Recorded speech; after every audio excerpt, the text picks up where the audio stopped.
So we were on a vacation in Hawaii. My grandma lives there. So we were visiting her and we were just playing at the beach, beach day. And I think a wave must have come up from behind me or something, but all of a sudden I was just underwater. And I remember just being tossed and turned in the waves, and I can still see the golden sand speckles and the foam and the blue water just churning over me, and the struggle of trying to breathe and the fear of not being able to, and the ache of my lungs with the lack of oxygen, and thinking, this is it. I'm gonna die. I'm 8 years old. Wow. And I remember that, and then all of a sudden I was on shore, washed up.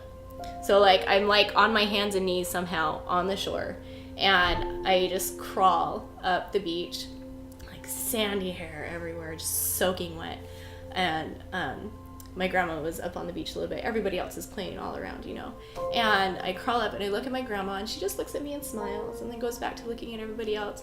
And I just sat down, I wrapped myself in a towel, and I remember sitting there thinking, I almost died, and nobody noticed. And everybody. That is how I feel for the wives of porn addicts. You're in this thing, you feel like you're gonna die, and nobody even notices. Nobody knows. But I know. Yeah. I know how it feels. It made me feel like I had a pointless role as a wife.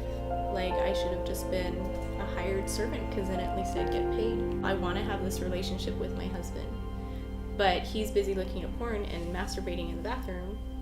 So why am I even here?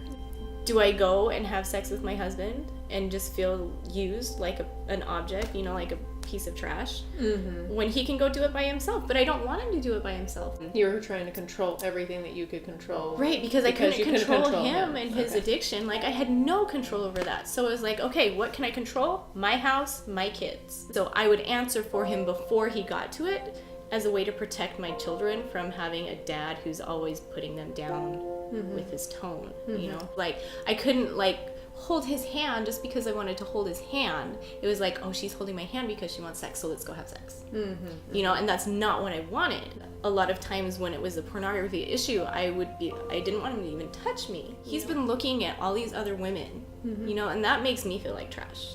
Yeah. What are you looking at those women doing? And I'm never going to compare to that. I'm never going to do that. I don't want to do that. Yeah. And so even just to have him touch me at times, I couldn't handle it.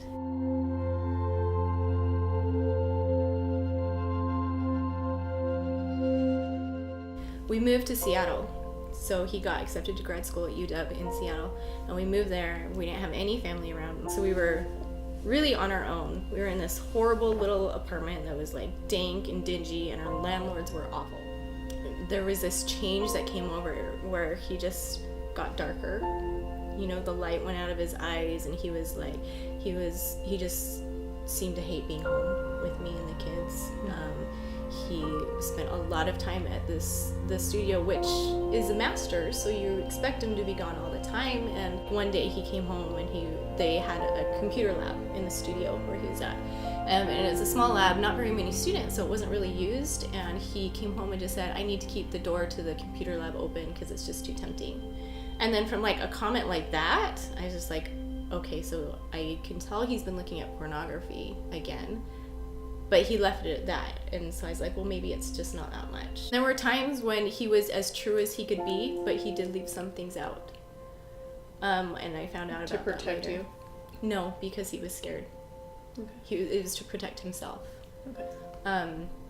That comment about the leaving the computer lab door open,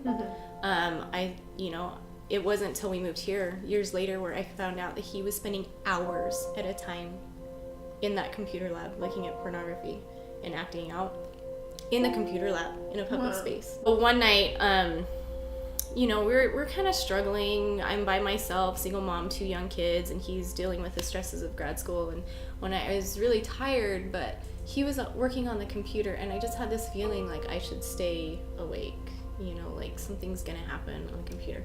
But I was really tired, and I just went to bed.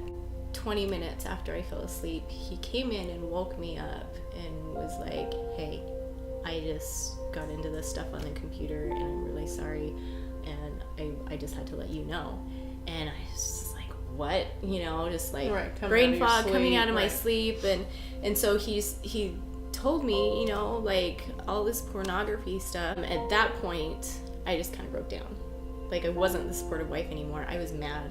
I was so mad that through all this time, like, he'd still been going back and back and back. I just sat there in bed crying, and he just sat there watching me, you know, like, well, what do we do? So finally he's like, well, what do you want to do? I was like, I want to punch you in the face.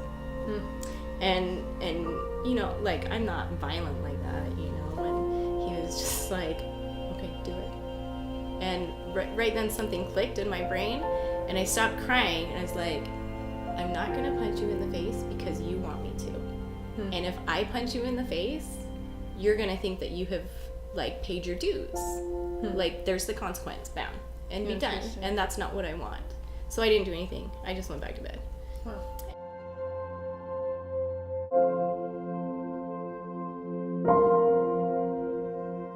One night we were having one of those big conversations where I was just like, look, did you do this? You know, and he had said that he wandered into some chat rooms many times, and the only thing that kept him from not like interacting online was because you had to pay. So they'd get his information. They get it wasn't even the money. It was that they would get his name and email and like all this stuff. Yeah. And so people would like be able to link him, and that's what his worry was. And that really broke me at that point. When he proposed to me, my dad took him on a 45-minute walk and was like, divorce is not an option. You know, you work through your stuff. And so I think he always had that in the back of his mind, like, oh, she'll never divorce me, because that's what her dad said. I know that my dad would not want me to stay in a relationship that hurt me, either physically or emotionally, mentally, whatever. I know my dad would not put up with that. I mentioned, I was just like, look, I've thought about divorce before, and if you ever have like a sexual encounter with another woman, I think I'll be gone. And that really hurt him, because it was the first time that he realized that I would just pack up and leave. I think a couple of days after that conversation we had, I was lying next to my husband in bed, just having a really hard time dealing with all of the addiction and the things that he had told me a couple days earlier. And I was lying there, and for a split second, I felt what my husband feels, what Bob felt. I felt the self-loathing. I felt the hate, the guilt, what it's like to be addicted. You know, like, I really felt like Heavenly Father gave me this vision of what it is like to be God, and how Christ sees Bob in a fraction of a second. And it was only for a fraction of a second, because I don't think I would have been able to handle anymore. Me being who I am, feeling who he was at the time, it was heartbreaking for me. Like, my heart had been breaking anyway because of what he was doing to me. But then all of a sudden, once you feel what he's felt towards himself, it almost opens up these it did. My heart, floodgates of compassion. My heart broke for him at that point. And you know, I just laid there and sobbed, and you know, that was really the point in our marriage where I decided to stay and to work through it, because I actually felt him, like who he was down at his core. I really love my husband, and we had this, you know how like you talk with your husband, you're like, what's your greatest fear? You know, my greatest fear is drowning. You know, I almost drowned when I was 8, and like, it's just drowning. But in the middle of all this addiction, I had this realization that my actual biggest fear would have been that I would have to leave him and take the kids with me, and that he would want me to come back and I wouldn't be able to do it. So, you know, I I loved him through the whole process. I hated what he was doing, and I hated what he was doing to me and our family. But I loved who he was, and he was trying to be a good man. Nobody ever tries to, well, I mean, some people try. He wasn't trying to like stay in porn and do this, but like it's an addiction. Like it just takes over, and you can't get out without help. And so like while we were trying to figure this out, I just really loved my husband, and I hated everything else, what he was doing, what he was looking at. But that little snippet of a vision, you know, it wasn't even a second. I wouldn't have been able to handle a full second of what he felt like. Really helped me to understand him and see him how Christ sees him, and love him how Christ loves him. Yeah. And that was a big turning point.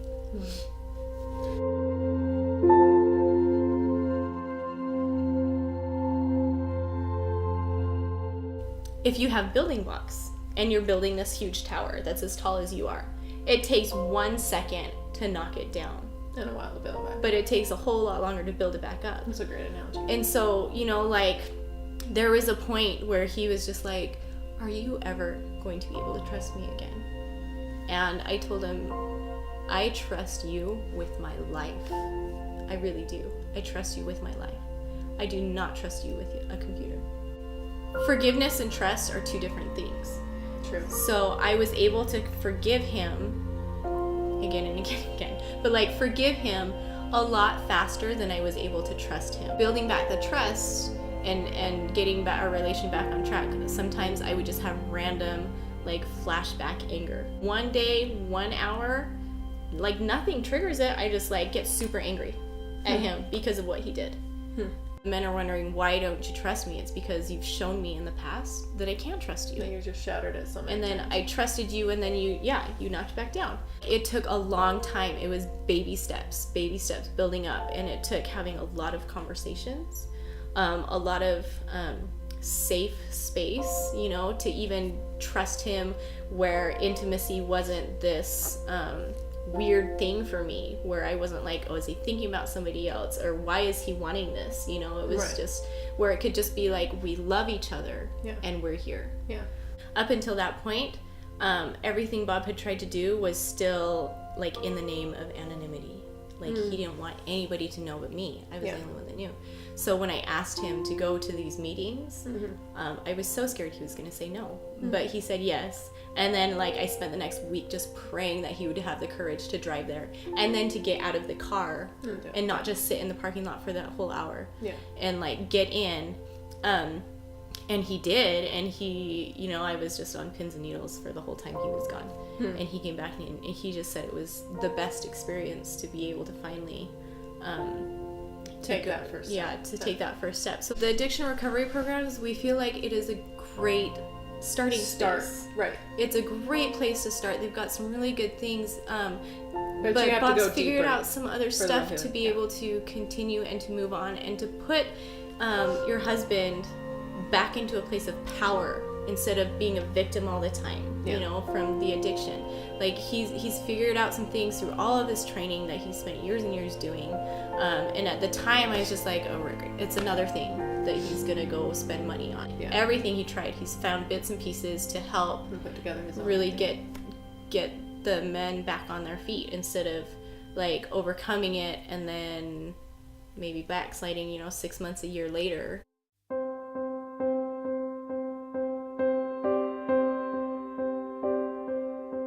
That was the old Bob. He's not even the same person anymore.